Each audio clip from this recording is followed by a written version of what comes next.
आज के हिंदू धर्म में कुछ नाम ऐसे हैं जिनके बारे में बात करना बहुत जरूरी है और उन्हीं में से एक हैं जगत गुरु रामभद्राचार्य। एक ऐसी शख्सियत जो जितनी प्रभावशाली है उतनी ही जटिल भी।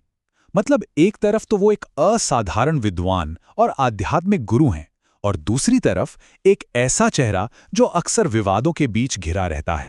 22 ये सिर्फ एक नंबर नहीं है, ये इस बात का सबूत है कि उनकी बौद्धिक क्षमता मतलब उनका इंटेलेक्ट किस लेवल का है। वो 22 अलग अलग भाषाएं सिर्फ बोल ही नहीं बल्कि समझ भी सकते हैं।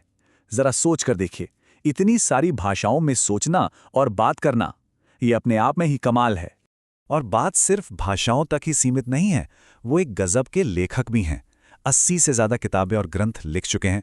और ऐसा नहीं कि सिर्फ एक ही तरह की किताबें, नहीं, उन्होंने कविताएं लिखी हैं, नाटक लिखे हैं और बड़े बड़े धार्मिक ग्रंथों पर इतनी गहरी टीकाएं लिखी हैं जो उनके ज्ञान की गहराई को साफ साफ दिखाती हैं।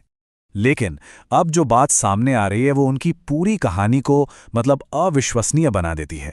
ये सब कुछ, ये 22 भाषाएं, 80 से ज्यादा किताबें, ये सब उन्होंने बिना देखे किया है। जी हाँ, जब वो सिर्फ 2 महीने के थे तब उनकी आंखों की रोशनी चली गई थी। ये सुनकर सच में दिमाग में यही सवाल आता है कि ये कैसे मुमकिन है। तो चलिए आज हम उनकी इसी पूरी जिंदगी के सफर को समझने की कोशिश करते हैं, उनकी इस असाधारण प्रतिभा से लेकर उनके ज्ञान और समाज सेवा के कामों तक। और हाँ, हम उन विवादों पर भी नजर डालेंगे जो हमेशा उनके साथ चलते हैं, ताकि हम उनकी इस कॉम्प्लेक्स लेगेसी को, उनकी इस पूरी शख्सियत को ठीक से समझ सके। तो चलिए सबसे पहले हिस्से में चलते हैं और देखते हैं कि ये अविश्वसनीय कहानी आखिर शुरू कहाँ से हुई। उनका बचपन सच में किसी चमत्कार जैसा ही था। जरा सोचिए, एक बच्चा जो 2 महीने की उम्र में देख नहीं सकता, उसकी यादाश्त और सीखने की ताकत इतनी तेज थी कि सिर्फ 5 साल की उम्र में उन्हें पूरी भगवद गीता कंठस्थ थी और 7 साल की उम्र तक पूरी की पूरी रामचरितमानस उन्हें मुंह जुबानी याद हो गई थी। कमाल है। और एक और बात है जो उनकी इन उपलब्धियों को और भी ज्यादा हैरान कर देती है, वो ब्रेल का इस्तेमाल नहीं करते।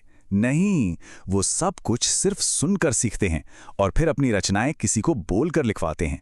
ये दिखाता है कि उनकी मेमोरी और सोचने समझने की शक्ति कितनी कितनी जबरदस्त है। तो अब सवाल ये उठता है कि ये असाधारण बच्चा आगे चलकर भारत के सबसे सम्मानित आध्यात्मिक गुरुओं में से एक कैसे बना। चलिए देखते हैं। तो ये कुछ बुनियादी बातें हैं उनके बारे में। देखिए, उनका मूल नाम था गिरधर मिश्र। आगे चलकर वो जगत गुरु रामानंदाचार्य के तौर पर जाने गए। चित्रकूट में तुलसी पीठ की स्थापना भी उन्होंने ही की और उनके काम का प्रभाव इतना गहरा था कि 2015 में उन्हें पद्म विभूषण, जो भारत का दूसरा सबसे बड़ा नागरिक सम्मान है, उससे भी सम्मानित किया गया। लेकिन उनकी पहचान सिर्फ इन उपाधियों या पुरस्कारों तक ही नहीं है। उनका असली योगदान तो समाज में है, जो बहुत गहरा है। देखिए, वो रामानंद परंपरा के 4 सबसे बड़े जगत गुरुओं में से एक हैं, जो एक बहुत ही महत्वपूर्ण आध्यात्मिक पद है।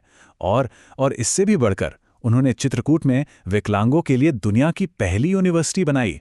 ये कोई छोटी बात नहीं है, ये शिक्षा के क्षेत्र में एक तरह की क्रांति है।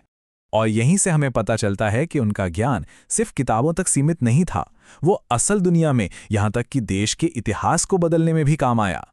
जैसे कि राम जन्मभूमि केस, इस मामले में उनकी भूमिका बहुत ही अहम थी। एक एक्सपर्ट फिटनेस के तौर पर उन्होंने पुराने ग्रंथों से 1-2 नहीं बल्कि 437 पुख्ता सबूत कोर्ट के सामने रखे थे और उनका असर इतना ज्यादा था कि कहते हैं इससे केस की दिशा बदलने में काफी मदद मिली। उनकी गवाही का असर इतना गहरा था कि ऐसा कहा जाता है कि केस के एक जज ने उन्हें देखकर कहा, आप एक दिव्य शक्ति हैं।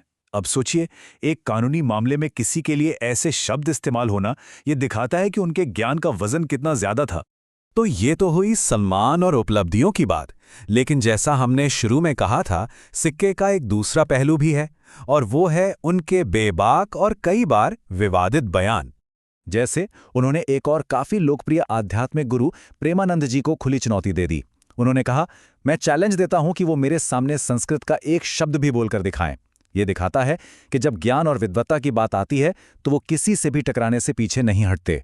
और उनका ये आलोचना वाला अंदाज सिर्फ एक गुरु तक ही सीमित नहीं है, वो आज के शंकराचार्यों को भी नकली कह देते हैं, क्योंकि उनका मानना है कि इन लोगों ने शास्त्रों पर कोई टीका नहीं लिखी, और तो और उन्होंने रामचरितमानस जैसे पवित्र ग्रंथ के गीता प्रेस एडिशन में 4200 से ज्यादा गलतियां निकालने का दावा भी किया है।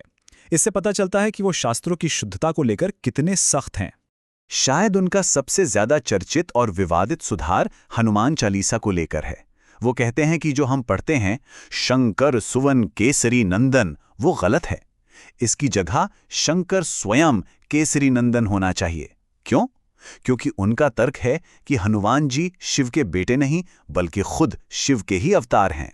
समाज से जुड़े मुद्दों पर भी उनके विचार अक्सर बहस का कारण बनते हैं। जैसे वो जाति पर आधारित आरक्षण के खिलाफ हैं और कहते हैं कि आरक्षण सिर्फ आर्थिक आधार पर मिलना चाहिए। दूसरी तरफ वो मनुस्मृति का बचाव करते हैं और उसे भारत का शाश्वत संविधान तक कहते हैं। उनका मानना है कि लोग इसे गलत समझते हैं। तो ये सब बातें मिलकर एक ऐसी शख्सियत की तस्वीर बनाती हैं जिन्हें आप किसी एक खाने में फिट नहीं कर सकते हैं। तो आखिर में हम क्या देखते हैं? एक ऐसा व्यक्तित्व जो विरोधाभासों से भरा है। एक तरफ वो महान विद्वान हैं जिनकी पूरी दुनिया में प्रशंसा होती है, जिन्होंने विकलांगों के लिए इतना बड़ा काम किया, और दूसरी तरफ वो एक बेबाक आलोचक हैं जो बड़े बड़े संतों, पवित्र ग्रंथों और सामाजिक नीतियों को भी चुनौती देने से नहीं कतराते। इसी वजह से वो एक ही वक्त में श्रद्धा और विवाद दोनों का केंद्र बने रहते हैं।